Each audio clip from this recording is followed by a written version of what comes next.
This is class number 6 of Swingout Funshop. We did solo jazz. Yeah, solo jazz, we did boogie drops and slip slaps. So I gave you a couple different flavors of boogie drops. We have tap, tap down with the toe or the ball of your foot. You can do them small, like right underneath you.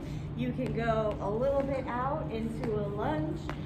You can also do the same thing with a tap heel down. So I'm facing away from my toe, and then I go toe, heel, down, toe, heel, down. I'll do that facing away.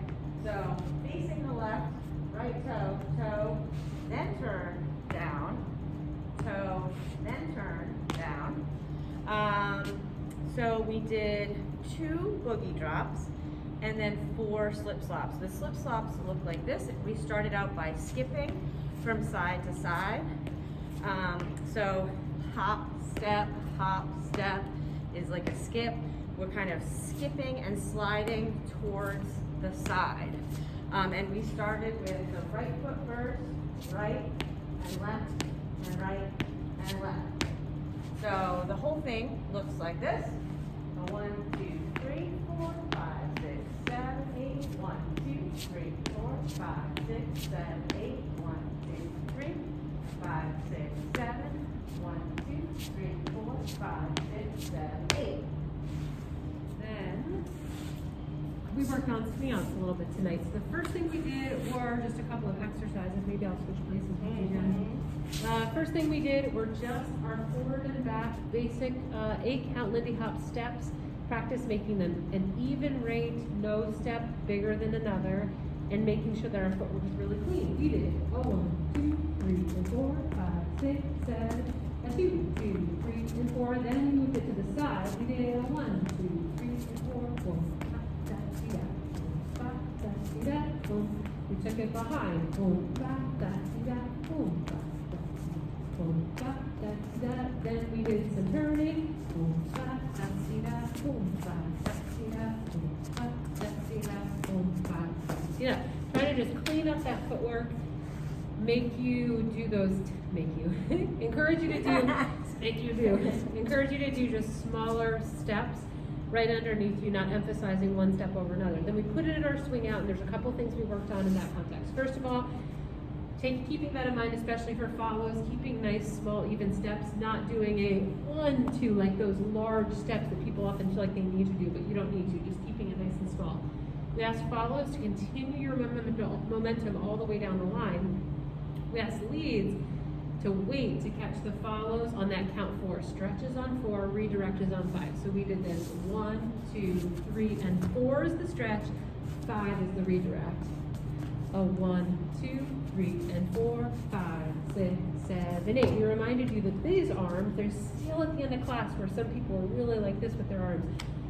How little you need to use the arms and how light they can be. We went back to this idea from last week of just leading with a finger.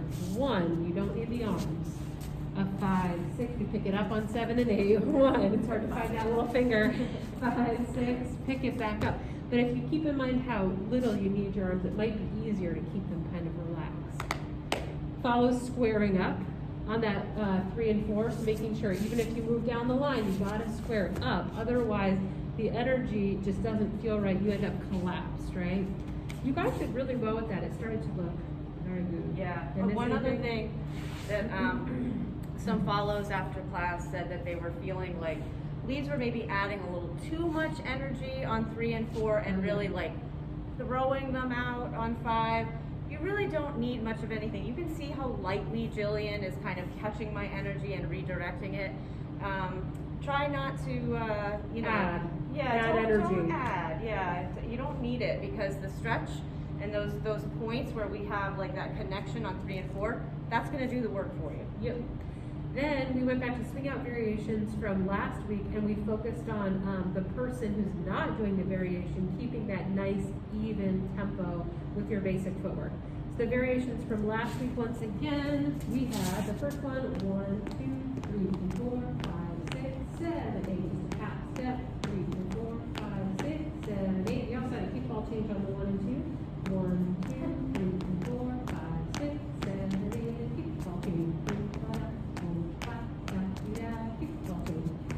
So we put those in, and we had one person at a time. So for example, do you want to do just the top step one to make it so simple, and I'll keep the basic rhythm going. I'm not going to pay attention that Jen's doing something different. 1, 2, ba-da.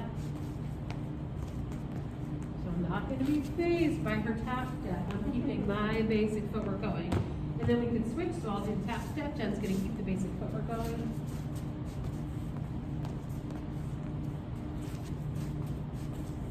Let's just show the kickball change. We put in the kickball change as well. I think there are a lot more questions about that because it is a different dynamic. There's a stretch build up and then come together that happens. Maybe I'll do it first and then you can do it. So if Jen keeps the basic rhythm, she's just hanging out a little bit longer with her swivel while I build up this energy. Boom, ba-da. Now if I do the basic, Jen can do her kickball change. I might just give her an extra half beat there. I see she's stretching so that I don't pull her off of that kickball change. It's a little bit of a stretch dynamic you kind of have to feel out with your partner. Once you get it, it feels good though. Yeah. Anything else? I think so. You guys did well. Thanks for going on this swing out ride with us. Yeah.